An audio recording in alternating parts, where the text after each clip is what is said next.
বন্ধুরা, আজকে আমি তোমাদের যে গল্পটি শোনাবো সেটা ওই আকবর এবং বীরবলের গল্প থেকে।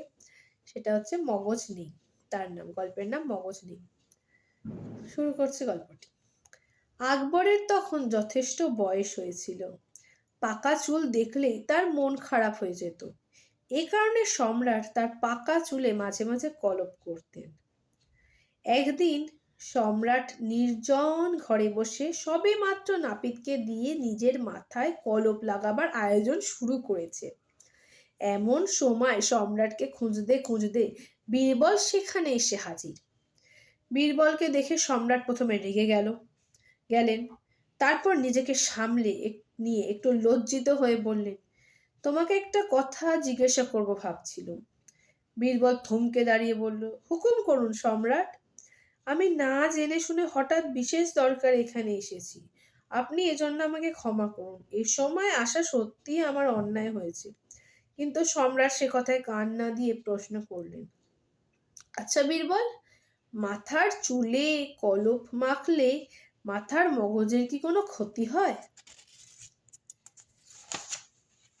চালাক বীরবল একবার বাঁকা চোখে কলপের সামগ্রীর দিকে তাকালো। পরে বলল, সম্রাট, ভয়ের কিছু নেই। ভয় নেই মানে? আসল ব্যাপার হচ্ছে, যারা পাকা চুলে কলপ মাখে তাদের মগজ নামক পদার্থই নেই। সেই জন্য ক্ষতির কোনো প্রশ্নই ওঠে না। বাদশাহ বেশ বিস্মিত হলেন। এ কি বলছো বীরবল? কেমন করে জানলে তাদের মগজ নেই? হুজুর, মগজ থাকলে কি তারা বাজে কাজে সময় নষ্ট করত? পাকা কি কখনো কাঁচা হয়?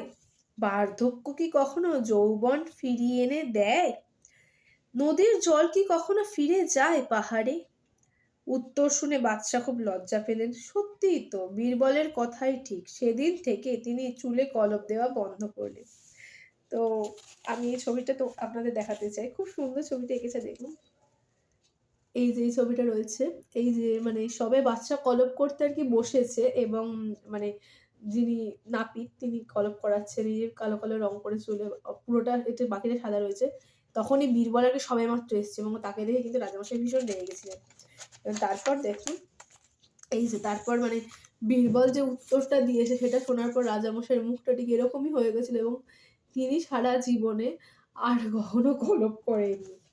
তো এখানে মানে এই গল্পটার মাধ্যমে এটাই বোঝাতে চাইছে যে ছোট্ট মানে একদম শৈশব থেকে যৌবন, যৌবন থেকে কৈশোর, মানে কৈশোর এবং তারপর বার্ধক্য, এটা স্বাভাবিক নিয়মে চলবে, মানে প্রকৃতির নিয়ম এটা, এবং এইভাবেই প্রত্যেকটা জীব, মানে আমরা পরপর জেনারেশন এইভাবেই আসছি। তো সেখানে বার্ধক্য মানে যে চুলে কলপ কেন করা হয়, মেইনলি যে জিনিসটাকে ঢাকার জন্য, কিন্তু ঢাকলেও তো বয়সটা তো ছাপটা চলেই আসে। তো বয়স তো বাড়বেই। বয়সটা তো সেই মানে 40 এর বয়সে গিয়ে তো আর 20 বলা যাবে না। তো এটাই হচ্ছে ব্যাপার।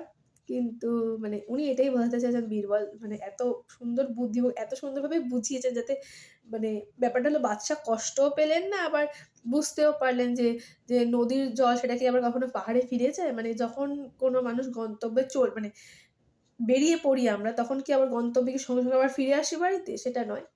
তো প্রত্যেকেই মানে খুব সুন্দর গল্পটি, এবং আপনারা বলবেন যে গল্পটি আপনারা কেমন এনজয় করেছেন। তবে হ্যাঁ, আমি কিন্তু কলপের বিরোধিতা মোটেই করি না। আমার মনে হয় না, প্রত্যেকের নিজস্ব মতামত থাকতেই পারে। কলপ করাটা কোনো খারাপ জিনিস নয়। মানে আজকালকার যুগে তো নয়ই। তবে হ্যাঁ, মানে হাসির গল্প হিসেবে এটাকে নেওয়াই ভালো।